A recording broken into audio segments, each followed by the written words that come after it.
Hello, in this session we will extend our knowledge of particle in one-dimensional box to study a quantum mechanical particle in three-dimensional box. We will consider in one-dimensional box problem, we considered only one of the axis, that is x-axis, but in three-dimensional system we will consider two more coordinate axes, that is y and z axis, and we will consider that the length along the length of the box along x axis is L1, length of the box along y axis is L2, and length of the box along z axis is L3. So further we will also assume that outside the box the potential, the wall of the box is so high that the particle confined within the box cannot cross the wall, and when that condition is satisfied, we are considering that the wall of the box along all the three Cartesian coordinate axes, the height of the box is such that the potential is infinite. Means when the particle attains infinite potential,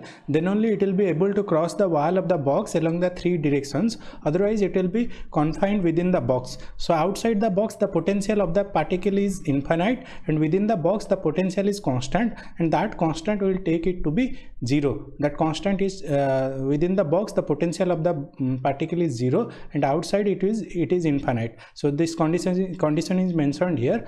Potential, that is V x y z is equal to 0 if x lies within 0 to L, y lies between 0 to this should be 0 to L1, this should be 0 to L2, and this should be 0 to L3. Now what will be the Hamiltonian? The Hamiltonian is an energy operator, so it will be consisting of two parts. One is kinetic energy part, one is potential energy part. So kinetic energy part is given as minus h bar square over 2m dou square over dou x square dou square over dou y square plus dou square over dou z square, partial derivative with respect to three different coordinate axes, plus the potential energy part, which is V, and it is a function of both x, y and z axis. So this is the situation, and we will try to get a solution for this particle which is confined in a three-dimensional box. To get the solution of the particle, or to understand the behavior of the particle, we have to solve the time independent Schrodinger wave equation, and the time independent Schrodinger wave equation is given as h psi is equal to E psi, where this h is the Hamiltonian operator. Again, Hamiltonian consists of kinetic energy part plus potential energy part. This term is, the Hamiltonian is given as minus h bar square over 2m dou square over dou x square dou square over dou y square dou square over dou z square, that is the kinetic energy part, plus V x y z acting upon the wave function, that is psi, which is function of x, y and z, and is equal to E psi x, y and z. So the potential energy is a function of three variables x, y and z. We'll assume that the potential energy can be measured as sum of three different functions. The total potential energy can be measured as sum of three different functions: V1, which is function of only x, V2, which is function of only y, and V3, which is function of only z. So as I said, V1 is a function of only x, means the potential energy with respect to x, the variable x, will be 0 when x lies between 0 to L1. When the x value is less than 0 or greater than L1, the V1x will be infinite. Similar is the case for V2y and V3g. So I am expressing my potential as sum of three different potentials, and each potential is a function of x, y and z. So this is starting from here, there is a this is called separation of variables. Separation of variables for potential. We will apply the separation of variables for the kinetic energy part also. We will consider that the wave function. The wave function is the total wave function. The spatial wave function is a product of three independent functions like capital X, capital Y, and capital Z. The function capital X depends upon X. The function capital Y depends upon only the variable Y, and the function capital Z depends upon only the variable Z. So the wave function is a product of three independent functions. So far we have assumed that the wave function is a function of three independent functions, and the potential energy is a sum of three independent potential energy functions. So if we substitute these two parameters, this potential energy and wave function, total wave function, in our time independent Schrodinger wave equation, so what we'll get, instead of potential energy I'll be writing v1x plus v2y plus v3g. Instead of the wave function, that is psi xy and z, I'll be writing xx, yy and zg. Similarly, in the RHS side, the wave function is resolved into xx, yy and zg. So if now it's a partial differential equation, this partial dou square over dou x square will act only the function, affect only the x part. Similarly, dou square over dou y square will act only upon the y variable. Similarly, the dou square over dou z square will act only upon the z variable. So if I'll expand this function, if I'll open up the brackets, what I'll be getting, minus h square over 2m, dou square over dou x square will only act on x, so only the x part is there, the other y and z variables are taken, it is not acting and they are taken aside. So plus this potential part will be there, this potential part will be multiplied. So I am considering x, so I'll take the x potential, v1x into xx, and similarly y and z part will be there. Similarly, the second term, second partial differential will act upon only y and it will not act upon x and g. Similarly, the third partial differential function or differential will act only upon z variable and it will not act upon x and y variable. So if I'll do this, I'll get a complicated equation like this. Now to simplify it, I'll divide throughout. I'll divide the total expression by xx, yy and zg. So if I do that, I'll be getting a much simpler expression, minus h bar square over 2m 1 over xx d square x over dx square plus v1x. Similarly, there is a second term, there is a third term, and in the RHS side or right hand side, I am getting only E, only energy is there. Now this is called separation of variable. We have achieved the separation of variables, means the first term in this expression depends upon only x, the second term depends upon only y, and the third term depends upon only g. So I'll write this first term as E1, the total, and sum of all the three terms is total energy E. So I'll write the first term as E1, second term as E2, and third term is E3. So E1 plus E2 plus E3 will be E. Now E1 is a function of only x, E2 will be a function of only y, and E3 is function of only g axis. So E1 plus E2 plus E3 will be E. Now let us consider the first case, first term, which is equal to E1. So if I take this or if I multiply x, x variable or the function x throughout in the first term, I will multiply, first term is equal to E1. In that expression, I will multiply the variable xx throughout, the function x which depends upon the variable small x throughout. In the LHS side, I am multiplying x, and the RHS side I am multiplying xx. So what I will be getting, I will be getting minus h bar square over 2m dou square over dou x square, which is function of x plus v x is equal to E1x. Now this looks familiar. Then this capital X, the function. What is the function? The function is capital X, which is which depends upon the variable small x. I can take as a common factor, and I can write an expression like this. Now this expression, this particular expression is familiar. We have solved this expression in particle in one-dimensional problem. This expression is similar to the equation of particle in one-dimensional box. So when we solve this when we solve this expression, what is the energy value that we have obtained in particle in one-dimensional box? The energy value that we have obtained was n square h bar square pi square over 2 ml square. Now we are writing a subscript 1 to denote that it is function of only x, the small x.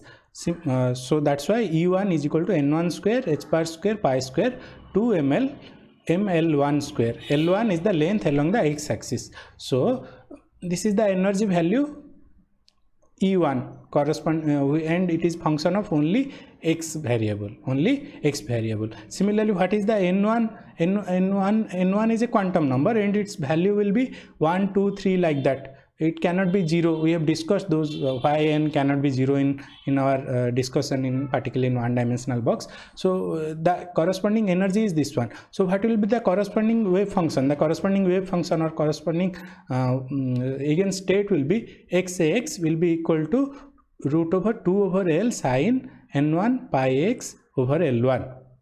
This L1 is the length along the x-axis, n1 is the quantum number corresponding to the variable x along the direction x. So these two things we have obtained, and that we have obtained for the first expression along E1. Similarly for E2 also we can get an expression, and similarly for E3 we can get an energy expression and the eigenstate expression. So energy expression and eigen function expression. So E2 corresponds, E2 is a function of E2 corresponds to the movement of particle along y direction. Similarly E3 corresponds to movement of particle along z direction or g direction. So N2 is quantum number of the particle corresponding to movement of the particle along y direction. N3 is quantum number of the particle corresponding to its movement along g direction. So the total wave function is product of x, y and g and z. So if I do a product of all the wave function, all the three wave function, we have discussed already that total wave function is during applying separation of variable concept, we have said that total wave function is a product of three independent functions, that is x, y and z. So if we multiply those all the three wave functions, I'll get a total wave function. Now what is the total wave function? Root over of 8 over L1 L2 L3 sine n1 pi x over L1 sine n2 pi y over L2 sine n3 pi z over L3. Again n1, n2 and L3 are corresponding quantum numbers with respect to x, y and z direction or g direction, and those values are 1, 2, 3 like that. Suppose we are considering a cube. Similarly energy value, this is the total wave function. Now total energy will be E1 plus E2 plus E3, because total energy we have considered is E1 plus E2 plus E3 is total energy, we have considered this. So total energy expression will be if we take E1 plus E2 plus E3, then h bar square pi square over 2m will be a common factor. Then we have n1 square over L1 square plus n2 square over L2 square plus n3 square over L3 square. Now if we consider a cube, then L1, L2 and L3 are same.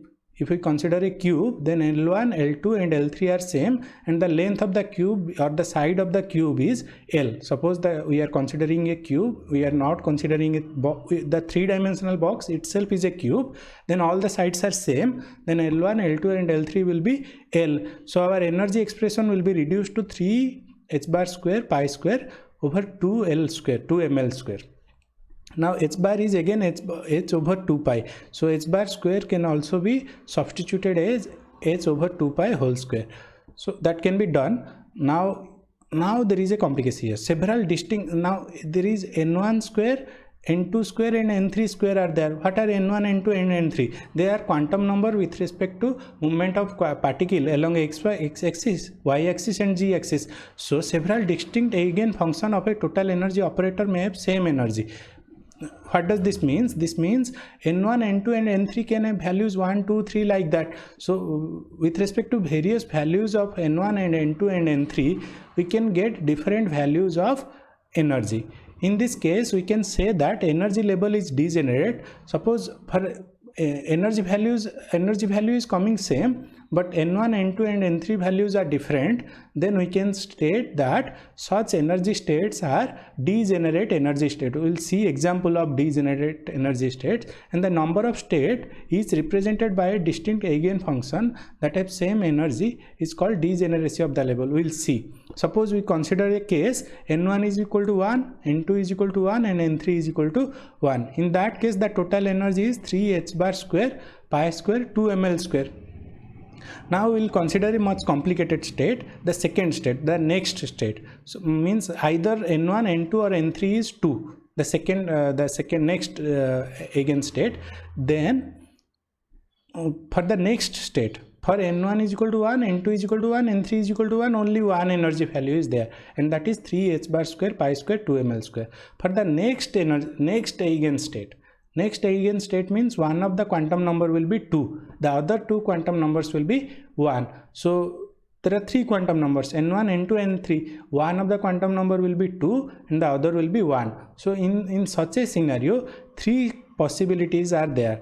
In first case, n1 is 1, n2 is 1 and n3 is 2. In the second state, n1 is 1, n2 is 2 and n3 is 1. Similarly, in the third possibility, n1 is 2, n2 is 1 and n3 is 1. In all the three states, we'll get same energy value. We'll get same energy value, and the energy value is 6h bar square pi square over 2ml square. But these states are degenerate state. For a particular energy value, there are three eigenstates possible, and those eigenstates are called the degenerate eigenstates. They are appearing because of the three different quantum numbers that are possible along the three different Cartesian coordinate axes. Similarly, the next state, for next state there will be two, the n value will be 2 for two different quantum numbers. So 2 to 1 there is a possibility. Similarly, that 2 to 1 state is also a triply degenerate state, and its energy will be 9h bar square pi square over 2ml square. Then the next level, there is another level possible. 2 to 2 state is possible, but that will be a single degenerate state. It is the degeneracy of 2 to 2 state is 1, but the degeneracy of 2 to 1 state is 3, or 1 1 2 state is also 3. Similarly, the degeneracy of 3 1 1 is also 3. We'll try to understand that in pictorial manner. Suppose n1, n2 and n3 are 1, then only one state is possible, and that is a singly degenerate state, and the energy is 3 pi square h square over 2ml square. When one of the eigenstate is 2 and one of the quantum number is 2, then three different types of arrangements are possible. Then such an energy state is triply degenerate. When 2 to 1 state is also triply degenerate.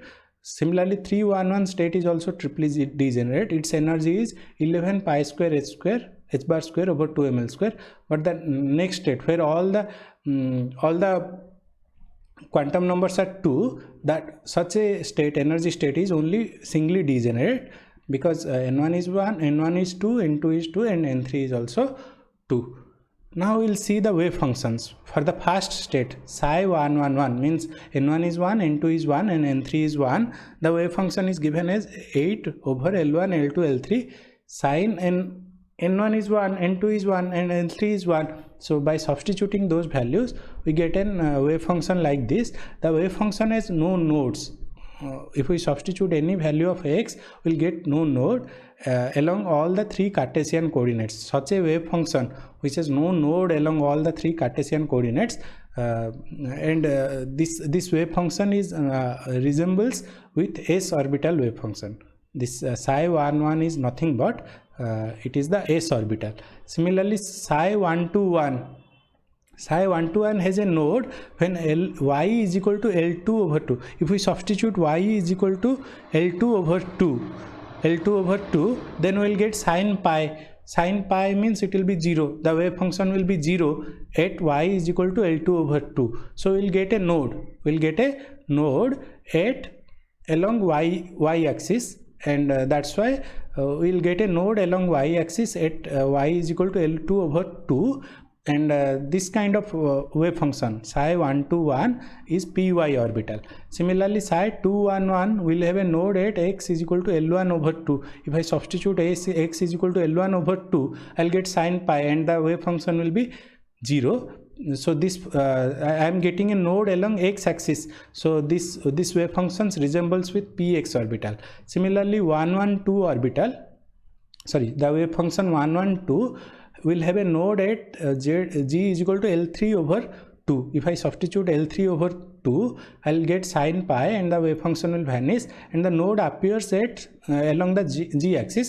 That's why this psi 112 means n11, n21 and n3 is equal to 2. This resembles with pg orbital or pz orbital.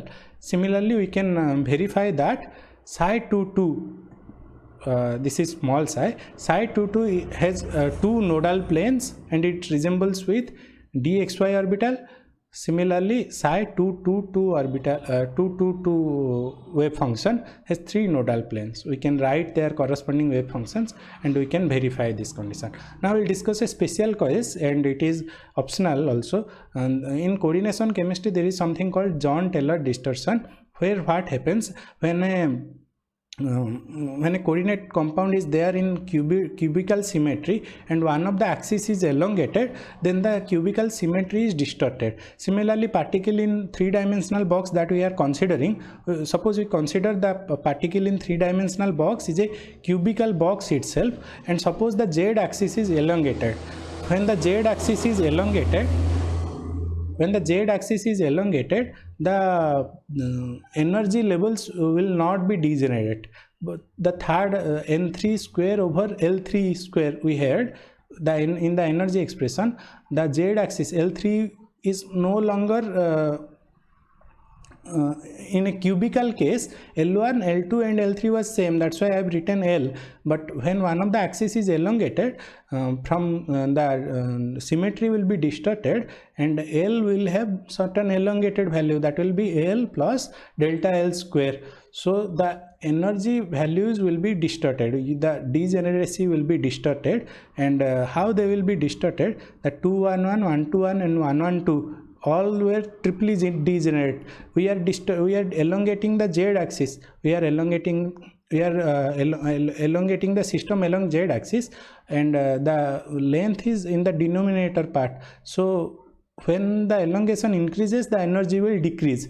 So the third energy, when 112, will have lower energy, because in 112 case only the n3 is 2, so that will be having lower energy. Similarly, in the other cases also, when n3 is higher number, we will have a lower energy. You can take a note from this graph. And this elongation concept is resembles with the John-Taylor distortion that we study in our coordination chemistry classes. So with this, I'll stop here. Thank you.